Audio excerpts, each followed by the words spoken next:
우리의 이해를 뛰어넘는 하나님의 응답이라는 제목으로 하나님 말씀 증거하겠습니다. 오늘의 메시지는 하박국이 하나님과 씨름하는 기도로 시작합니다. 불의에 대해서 하나님의 침묵을 이해할 수 없어서 따집니다. 침묵하시는 하나님께서 하박국의 기도에 응답하세요. 근데 그 응답이 우리 자신의 예상치 못한 답변이고 자신이 기대했던 것이 다른 응답이 왔어요. 그 다음에 하나님은 그 예상치 못하는 그 방식이 우리의 지혜로는 이해할 수 없지만 그런 하나님의 가장 좋은 뜻을 이루시는 초월적인 지혜가 있음을, 또 그 계획이 있음을 알게 되는 것입니다. 그래서 우리가 오늘 본문을 통해서 이 세 가지 중요한 진리를 발견하고, 이러한 상황, 우리도 똑같이 답답하고 의문스럽고 침묵하시는 하나님의 역사에 대해서 우리가 어떤 신앙의 태도로 대해야 되는가를 또 배우고자 합니다. 제 첫 번째입니다. 하박국의 씨름하는 기도인데요. 1절에 보면 선지자 하박국이 묵시로 받은 경고라. 여호와여, 내가 부르짖어도 주께서 듣지 아니하시니 어느 때까지니까. 계속 기도했다는 거예요. 근데 응답이 없어요. 내가 강포로 말미암아 외쳐도 주께서 구원하지 아니하시나이다. 내가 어렵고 힘든 상황이 생겼어요. 그래서 구했단 말이죠. 근데 응답하지 않아요. 어찌하여 내게 죄악을 보게 하시며 패악을 눈으로 보게 하시나이까. 겁탈과 강포가 내 앞에 있고 변론과 분쟁이 일어났나이다. 이러므로 율법이 해이하고 정의가 전혀 실행되지 못하오니 이는 악인이 의를 에워쌌으므로 정의가 굳게 행하여짐이니이다. 하박국은 단순히 회의론자가 아니에요. 그는 선지자였고 하나님을 신뢰했고 하나님의 신실하심을 알았어요. 그분은 공의로운 분이신 줄 알았고 그분 전능하신 분도 알았어요. 근데 악이 판치고 율법이 해해진 유다 사회의 모습을 보는 것입니다. 그가 믿고 있는 하나님과 지금 일어나는 이 끔찍한 이 불의치 앞에서 고뇌할 수밖에 없었어요. 하박국은 네 가지를 하나님에 대해서 고소하는데 그 네 가지가 첫 번째, 무관심이에요. 왜 이렇게 안 들으시지? 그분 구원하셔야 되는데 개입하셔가지고 상황을 바꿔야 되잖아요. 근데 활동하지 않으세요. 좌절감이 생기지 않겠어요? 또 방관하는 하나님처럼 보여요. 악이 편만해지는데 그냥 두시는 거예요. 분노가 일어나지 않겠어요? 그리고 무능하게 보여요. 정의가 실현되지 않는 거예요. 하나님은 정의로운 분이고 구원하시는 분이고 악을 바라보지 못하는 분인데 이 정의를 세워야 되는데 그렇지 않는 거예요. 하나님이 정말 선하시고 전능하신 분이라면 세상이 이렇게 돼서는 안 되죠. 이런 상황에 가면 안 되죠. 하나님의 성품과 이 세상의 현실이 너무 모순이 있는 거예요. 하나님 좀 설명 좀 해보세요. 라고 지금 따지는 것입니다. 언뜻 이런 기도를 보게 되면 하박국이 선지자 맞아? 뭐 이런 생각. 전혀 성숙하지 않은 태도. 하나님을 고수하는 이 불경한 태도처럼 보이는 거예요. 근데 여러분 이런 느낌은 욥기를 읽어보거나 시편을 읽어보면 많은 시편의 기자들이 이런 태도를 가져요. 우리가 기억할 것은 하박국이 하나님 향한 이런 고수하는 모습은 불경한 태도가 아니에요. 이것은 진짜 믿음의 증거예요. 참된 믿음은 고통스러운 현실 앞에서 아무런 질문 없이 맹목적으로 순종하는 것이 아니거든요. 하나님 앞에 정직한 분노와 의문을 가지고 질문하는 것입니다. 하나님, 뜻이 뭐예요? 이게 왜 그렇습니까? 이 문제를 가지고 다른 곳으로 가는 게 아니고 하나님 앞에 나가서 씨름하는 것입니다. 그럼 씨름하게 되면 하나님께서 이 씨름에 응답을 주세요. 그리고 하나님의 섭리가 무엇인지 하나님이 일하시며 오묘를 알게 되는 과정이 반드시 이 씨름하는 과정이 필요한 것입니다. 그래서 이 기도 끝에 하박국 3장 제일 마지막은 하나님 찬양하게 돼요. 하나님께 영광 돌리게 됩니다. 우리가 하나님께 기도했지만 우리의 기도의 대로 응답 받을 때가 있지만 우리의 예상을 벗어나는 경우가 종종 많아요. 5절에 보면 여호와께서 이르시되 드디어 응답 주시는 것입니다. 너희는 여러 날을 보고 또 보고 놀라고 또 놀랄지어다. 너희의 생전에 내가 한 가지 일을 행할 것이라 누가 너희에게 말할지라도 너희가 믿지 아니한대요. 하박국의 예상을 초월하는 것입니다. 보라, 내가 사납고 성급한 백성 곧 땅이 넓은 곳으로 다니며 자기의 소유가 아닌 거처들을 점령하는 갈대아 사람 바벨론이에요. 일으킨다니 좀 쉽게 말하자면 바벨론을 통해서 이 죄악을, 유다의 죄악을 처리하겠다는 것입니다. 이걸 믿지 못하고 너무 놀라는 거예요. 하박국이 기도할 때 어떤 기대감이 있을까요? 여러분 한번 생각해 보세요. 여러분이 기도를 할 때, 어떤 문제를 놓고 기도할 때 기대감 있잖아요. 하나님 이렇게 기대 응답해 주시면 좋겠다. 그럼 하박국도 이런 기도를 드릴 때 응답이, 기대하는 응답이 있을 거 아니에요. 의로운 왕이 생기거나 또 회개의 부흥이 좀 일으켜가지고, 마치 느헤미야, 우리 묵상했을 때 느헤미야 같은 사람 딱 등장해서 탁탁탁 해가지고 딱 바꾸면 참 좋겠다, 이런 기대. 하박국이 이런 기대를 가지고 기도했단 말이에요. 유다 안에 의로운 왕을 세우거나 회개와 부흥 운동이 일어나가지고 내부로부터 개혁이 일어나서 변화되는 거. 근데 하나님은 어떻게 응답했냐면, 당시에 가장 잔인하고 포악하기로 암명했던 강대국, 이방 민족 바벨론을 일으켜가지고 유다를 심판하겠다는 거예요. 이게 이해를 못하는 것입니다. 예상을 깬 거예요. 하나님의 응답 방식은 종종 우리의 문제에 대한 해결책으로 보이지 않아요. 오히려 문제를 더 악화시키는 것처럼 보이는 것입니다. 대표적인 세 가지 예를 들 텐데, 첫 번째는 요셉 이야기예요.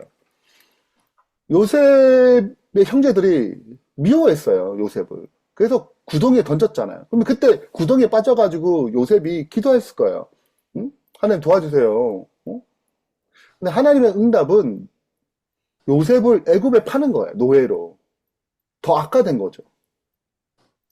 이스라엘에서 출애굽할 때, 출애굽의 이야기에서 애굽의 왕의 압제에서 구해달라고 기도했잖아요. 그래서 모세를 보내가지고 출애굽해요. 이때까지 참 좋았어요. 근데 홍해 앞바다에 있는데 뒤에 이 애국 군대를 쫓아와요. 앞에는 가지도 못하고 사면초가죠. 상황이 더 안 좋아지는 것입니다. 잠깐 좋았지만 상황이 더 안 좋게 흘러갔어요. 이것만 그래요? 최고가 예수님 십자가예요. 메시아가 오면 로마의 압제에서 이스라엘 백성을 구원할 줄 알았어요. 그런데 하나님 응답은 메시아를 십자가에 못 박는 것입니다. 이게 뭐야? 우리를 구원해야 되지 않아? 그 예수님이 오셔가지고. 근데 오히려 문제를 더 악화시키는 것처럼 보이는 이 모든 문제가 그 불가능한 상황에서 실은 홍해를 갈라서 그들 더 큰 구원을 보여주시고, 요셉 같은 경우에는 총리를 세워서 수많은 사람 구원하시고, 처참한 실패를 보이던 십자가 사건이 온 인류를 구원하기 위한 복음이 됐습니다. 그러니까 우리의 예상을 뛰어넘는 거죠. 우리의 상식을 뛰어넘는 것입니다. 제가 좋아하는 건 노자의 도덕경에 이 말이 있어요. 대지야구라는 말이 있어요. 제가 좋아하는 단어인데요. 너무 큰 지혜는 어리석게 보인대. 너무 지혜가 커가지고 우리가 볼 때 너무 어리석게 보이는 거죠. 그럼 하나님은 우리의 생각보다 훨씬 커요. 그분의 계획은 우리가 상상한 것보다 훨씬 더 높고 깊고 놀랍습니다. 그래서 그분의 인도하심과 그분의 응답이 우리의 보기에 더 악화시킨 것처럼 보이고 더 어리석게 보이기도 해요. 그런데 하나님의 그 놀라운 지혜를 신뢰하는 태도가 필요한 것입니다. 그래서 이제 세 번째 이야기가 들어가는 거예요. 여러분, 이 본문을 보게 되면 바벨을 너무 상세하게 설명을 해요. 어떤 존재인지 7절부터 11절 생생하게 설명합니다. 그들은 두렵고 무서워요. 당당함과 위험이 자기들만 나오고, 그들의 군마는 표범보다 더 빠르고 저녁에 이르보다 사나워. 마치 먹이를 움켜쥐는 독수리 같은 나름같이 찾아오는 거예요. 그는 강포를 행하러 오는데 앞을 향하며 나아가며 사람을 사로잡아 모이기를 모래같이 많이 할 것이에요. 왕들을 멸시해요. 무시해요. 그들의 힘에, 그들의 파워에 왕들이 뭐 아무시한 거예요. 방백들을 조소해요. 모든 성들이 그냥 비웃습니다. 별거 아니에요. 그들은 11절, 자기들의 힘을 자신들의 신을 삼는 자예요. 이에 바람같이 급히 몰아 지나치게 행하여 범죄하리라. 그들은 정의의 공에 관심 없어요. 그들의 힘과 폭력만 신뢰하는 세력입니다. 근데 궁금한 게, 하나님이 이렇게 끔찍한 바벨론에 대해서 너무 자세히 설명하는 거예요. 굳이? 왜? 두 가지가 이유가 있는데, 첫 번째는 하나님은 악의 시체에서 정확히 아세요. 우리가 이제 내일 살펴볼 때 이 말에 대한 의미를 더 선명하게 알 거예요. 하나님은 악의 실체를 정확히 알고 계세요. 바벨론의 잔인함을 알고 계시고 교만함을 깨뜨려 보십니다. 우리가 세상에 불합리한 것을, 악한 것을 보게 될 때, 분노하게 될 때, 저는 하나님이 훨씬 더 그 악에 대해서 미워하고 분노하고 계세요. 두 번째는 모든 악의 세력도 하나님의 통제 아래 있습니다. 하나님이 세웠어요. 갈대아 사람을 일으켰나니. 바벨론은 자신들이 스스로 힘으로 일어나가지고 유다를 정복한다고 생각했겠지만 실제로는 그들조차도 하나님의 더 큰 목적을 이루기 위해 사용하는 도구에 불과했어요.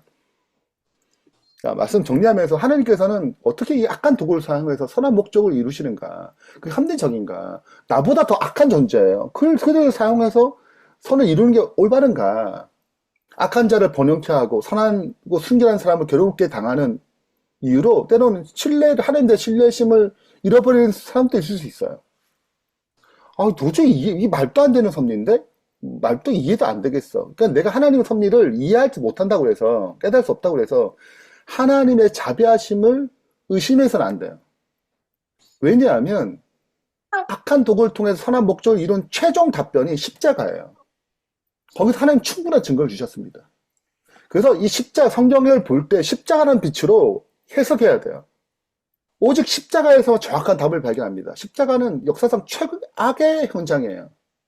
무지한 하나님의 아들을 종교 지도자의 시기심과 제자들의 배신, 군중의 비급함, 로마 권력의 잔인함에 그냥 허락하셨어요.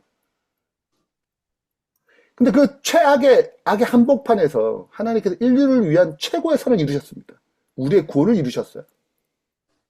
그리고 그분이 우리를 얼마나 사랑하시냐 보여주셨습니다. 근데 여기에 우리의 믿음과 여기에 우리의 신앙의 틀을 갖춰야 돼요. 여기가 모퉁이 돌입니다. 여러분 잊지 마세요. 이 십자가는 우리의 모퉁이 돌이에요. 흔들릴 때마다 십자가로 가야 되는 것입니다. 십자가를 바라봐야 되는 것이죠. 어쩌면 우리의 상황이 이럴 수 있어요. 관계의 상처들 때문에 힘들 수 있어요. 그래서 기도해요. 근데 기도가 좀 더뎌 응답이 침묵하는 것을 느낄 수 있습니다. 건강 때문에 재정의 위기 때문에 어려울 수 있어요. 마치 하나님 응답이 잘 안 되는 거예요. 내가 이렇게 기도했는데 그 바라는 기도들 응답이 안 될 수 있어요. 신앙의 위기 속에 하나님의 존재가 정말 살아 계시는가? 하나님 정말 살아신 게 맞아? 신앙의 의심이 들 수도 있습니다. 때로는 세상의 부조리 때문에, 이 불의 때문에 하나님의 정의에 대해서 고민할 때가 있어요. 우리의 각자 상황이 다르겠지만 이런 상황이 생길 때 우리는 어떻게 해야 되는가? 실험해야 돼요. 이 첫 번째예요. 정직한 질문으로 실험해야 돼요. 하박국처럼 전직하게 나가야 돼요. 의문과 분노를 가지고 하나님 왜 이렇게 이렇게 하십니까? 이 정직한 실험은 절대 불신앙이 아니고 살아있는 믿음의 시작이에요. 두 번째는 그 기도에 대해서 다른 방식 응답할 때 태도예요. 하나님의 더 큰 계획을 신뢰해야 돼요. 하나님의 해결책은 우리의 예상을 종종 뛰어넘기 때문에 그렇습니다. 오묘에 이르러요. 그 이해하지 못하는 응답이 최선임을 믿어야 돼요. 내가 이해하지 못한다 하더라도. 그래서 그걸 온전히 이해하려면 우리는 항상 여기에 머물러야 됩니다. 십자가를 바라봐야 돼요. 도저히 이해할 수 없는 이 악의 현실 가운데서 실제적으로 해결할 수 있는 유일한 하나님의 답은 십자가예요. 십자가를 바라보면 하나님께 이렇게 응답하셨지. 이것도 인도하실 거야 라고 그분의 인도하심에 현재 인도하심에 순종하는 것입니다. 하나님께서 최악의 악 상태에서 최고의 선을 이루실 수 있는 우리의 이해를 초월하시는 주권자세요. 그래서 우리의 신앙이 이런 어려운 가운데 있을 때, 마치 하나님의 침묵 가운데 있을 때 실험하고 더 큰 하나님의 계획이 있음을 받아들이고 십자가를 바라봄으로 승리하는 주의 백성 되길 바라면서 말씀 마치겠습니다.